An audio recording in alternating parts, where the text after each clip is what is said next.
Welcome, one and all, to a new adventure. Final Fantasy Mystic Quest. Known in Japan as Final Fantasy USA, and in the Europe regions, I believe, as Mystic Quest Legend. This was, in fact, completely developed by Squaresoft USA. And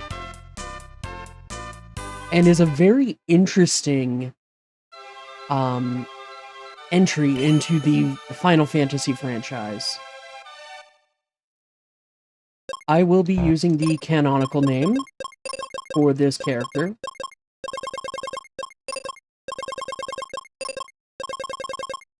Benjamin.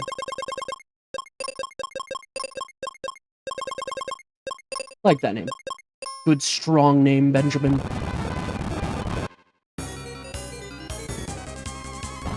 You can immediately see that this is different from other Final Fantasies. Okay.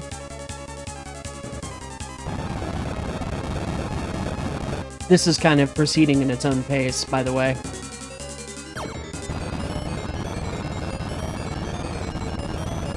But jumping? We don't jump in Final Fantasy! We do in this one.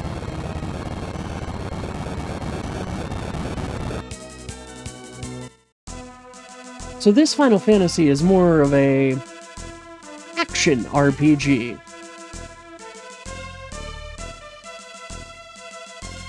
That prophecy has now come true. 4 monsters have locked the doors of the Focus Tower and escaped with the keys. They're draining the light from the 4 crystals of the earth, and the world is in chaos. The people are in desperate need of help. Benjamin, only you can save the crystals and the world. Me? Yes, you. Only you could be the knight spoken of in the prophecy. And what evidence do you base this claim on, old dude? Welcome to your first battle. This is literally a crapshoot. It is a damage race. And we might lose. Because that critical hit very well might cause us to not have enough HP to survive the, I think, 4 rounds we need. Yep. We've lost. Great start! No, I'm not giving up. So, anytime you fail in battle in this game, you get a chance to restart the combat. Start you off exactly as you came into it. Almost like a save state. And we get a critical hit this time. And that's just how it goes. Sometimes you get the critical hit, sometimes the critical hits you. It seems I was right at last I found a true knight. But you said you were sure I was the one. Well, it was more of a guess. Oh, come on. Forget it. Just tell me where I can find the crystals. It's up to you to find them. This place is becoming dangerous. Follow me to the level forest. Why do they call it the level forest? And, dude, I can't fly. I hope you enjoyed this part, because we never get to go back there. Where's Benjamin's village? Who knows? Anyway, as always, I'm the Arcane Rogue, and this is Final Fantasy Mystic Quest. It's a game near and dear to me. I played it a lot as a kid. Because of how unique it was. There you are. What do you think I should do first? Save the Crystal of Earth. See you. Yeah, that's gonna happen a lot. Just FYI, that's gonna happen a lot. Anyway, we can jump around, and we can use our weapon on the map screen. Neat, right? That means that we can't do stuff. There's our save button. our menu. We have no items, we have no spells, we have no... Well, we have steel armor with a defense power of 6. We have a steel sword with an attack power of 12. We can see our stats. We can customize the window. We can use a figure or a scale for the life meter. I happen to like figure, so, you know, that's what I'm going to go with. Control auto manual, that's something that we will deal with when we get our party member. And I'll go over that when it becomes pertinent. And then we can change the window color if we so choose. I am going to go with a color that I happen to like a lot when I was a kid.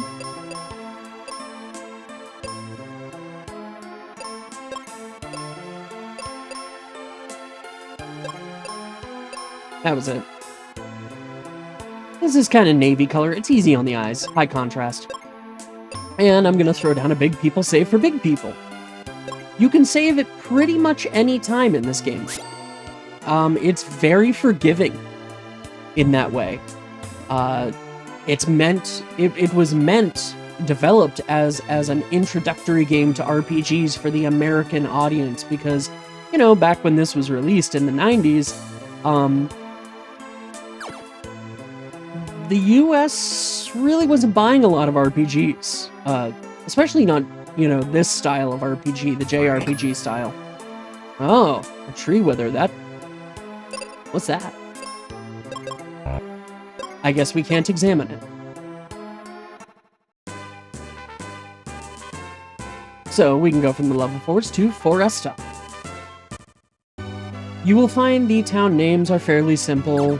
The plot line is not terribly complex. There's not a whole lot of, you know, tangled webs, you know, or things like that. The monster drains energy from people. You're just a child? Sure. A child at heart. Strange trees are growing in the level forest. The Crystal of Earth is to the north in Bone Dungeon.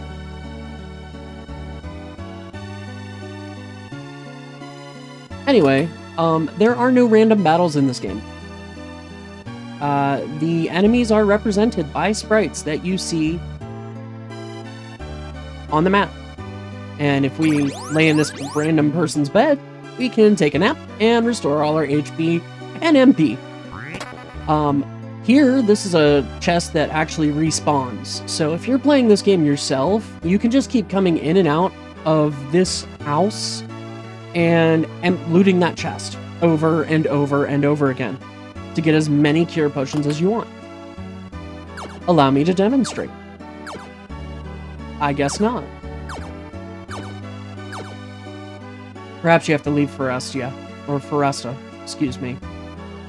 So that makes it a little slower. But now that we've left Foresta and come back, let's see if it respawns. I was almost certain that chest respawned. It does! And we get more cure potions. So, I mean, that's an easy way to get yourself stocked up. You can carry 99 cure potions. I think that's a little abusive, but keep it in mind if you're playing the game for yourself and you want to hoard your money for other purposes. Thanks for the help back there. Take the chest in the back. Oh, how am I supposed to get to it, dude? Well, if you look, there's a little hole back there.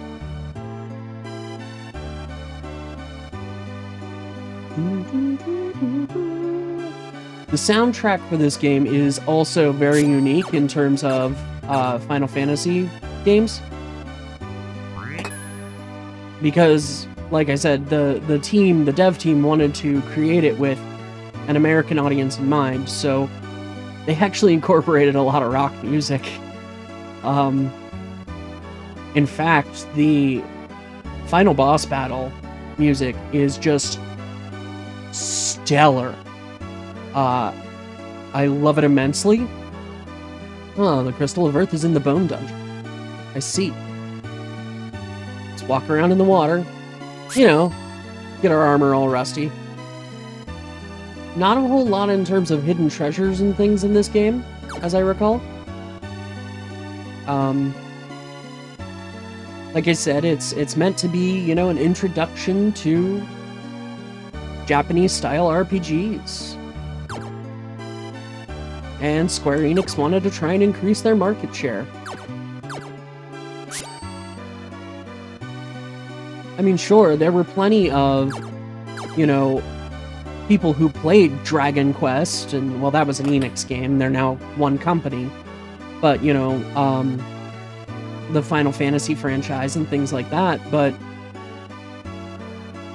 a lot of people found, Square had the impression that people found this type of game intimidating and unapproachable.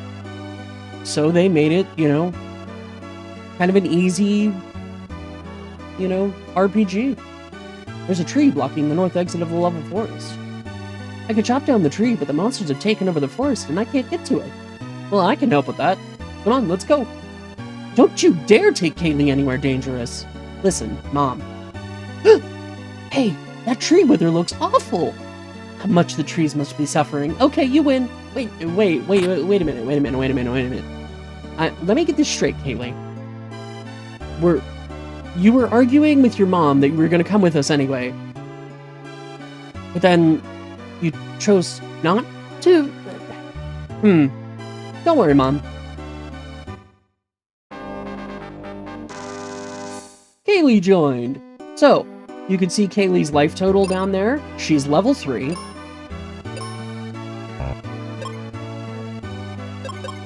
Let's look at her stats. She has an attack of 20, defense 11, speed 11, so she's faster than us.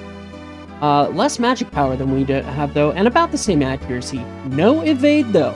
If something attacks her, she's taking the hit. Weapon-wise, we go look at Kaylee. She has the axe with attack power 16. Armor, she has a magic ring, which has defense power 3, and immunity from mute. And then replica armor, which has a defense power 15, and resistances to water and, I think that's stone? And resistances are very straightforward in this game, too. Like, everything is very straightforward. Elemental resistances, I believe, cut your damage in half or something like that, or cut it by a quarter. Somebody can, if somebody in the comments wants to post the exact figures, you're more than welcome to. And then status immunities, if you resist it, you're immune. It doesn't hit you, period. That's it. In addition, we have the cure spell. Kaylee starts with the life spell. Now, the life spell is interesting, because it's almost like a Life 2 from the other Final Fantasies games, or a Rise, where it restores you, and it restores you to full health. On top of that, you can also use it to heal yourself, even if you're not dead. So it's almost like a full cure and a raise spell mashed together. So anyway, here's how enemies show up. They show up as little sprites. There are no random battles, like I said. Cure potions heal hit points. There are potions called heal potions, which cure poison. I know.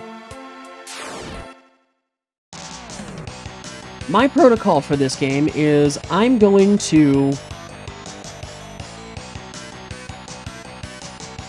go through and demo an enemy if it's a new enemy. For example, I will demo the brownies, which I'm fairly certain are just vanilla. They attack with punch. They don't do a whole lot of damage. Slimes do hydro acid. They may be able to affect your defense. I can't quite remember. And you may be noticing something. Anyway, let me go back. I'm going to demo off one enemies when they're new.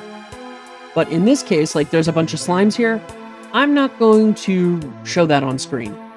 I am going to edit that out, and then I will meet you back here. similar to what I did in my playthrough of Final Fantasy on the NES. Only I think I've worked on my transitions a little better since then.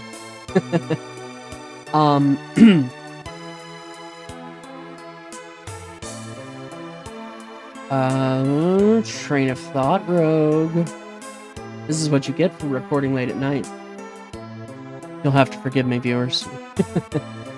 Let's see. So I will take care of these enemies off screen, and then I will be back. Ah, right. Kaylee. So you'll notice that she is currently set to auto. If we go to customize, we can change her to manual. That means we can actually input commands for Kaylee. Otherwise, if she's set to auto, you get to put in commands for Benjamin, and Kaylee just does whatever she wants, whatever the AI tells her to do. Sometimes this is great. It can really come in a clutch because the AI, I think, knows all the elemental weaknesses and stuff. And so your AI partner can kind of help you in that respect. It can also save time in battle because you're not entering two people's worth of commands. However, it can also bite you because, you know, they won't use the life spell if you're low on HP. They'll only use the life spell if you're knocked out. You know, things like that. So it's a double-edged sword. I believe pressing select if you're using a Super Nintendo controller will also do that, but I don't think I have my key bindings right for my controller on my PC here. So I'll have to fix that. And I'll do that when I'm fighting these enemies off screen. So anyway, I will be right back.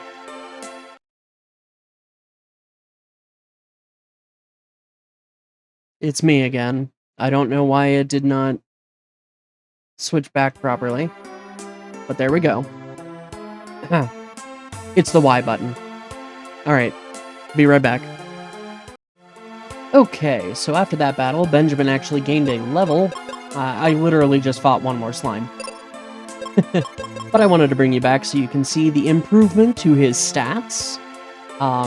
Now we have the same accuracy as Kaylee, but we have more evade, which is nice. We are almost as fast as her now. Anyway, he also got knocked out. Kaylee had to revive him. It happens. So I just got done beating another few slimes here, and Benjamin gained another level. You can see that hit point totals are very straightforward. It's 40 times your level. There's no vitality computation or anything like that. It is 40 times your level. And I believe there's a couple of bugs in this game where, you know, you do need to check the status screen and things when you gain levels. Or change equipment so that the values properly update in the combat system. I'll have to take a look at that, make note of it in our next episode. But that pretty much does it for our introduction to Let's Play Final Fantasy Mystic Quest. If you like this video, please make sure to let me know that by tapping the like button and leave a comment letting me know what you like the most. Until next time, I hope you have a wonderful day. I just love this music. It's so soothing.